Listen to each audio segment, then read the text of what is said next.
patnubay at gabay ng magulang ang kailangan. Maaaring may masiselang tema, lengguwahe, karahasan, sexual, horror o droga na hindi angkop sa mga bata.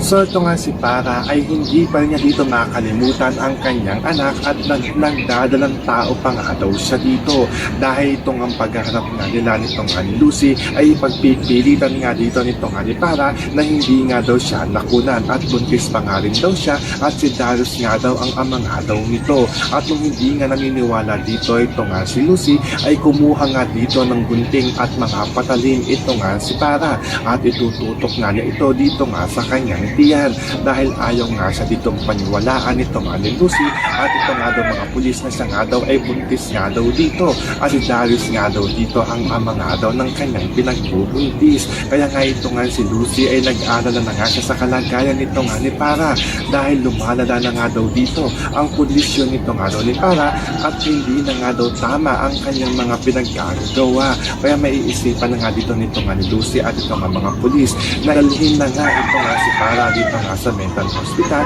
upang dito na nga ito magpagamot at dito na nga ito magmakulong. So pakakaabangan nga natin dito ang pagkakakulong nito nga ni Para dito nga sa mental hospital. Yan ang ating mga makakatutukan at makakaabangan dito nga lang sa Stolen Live.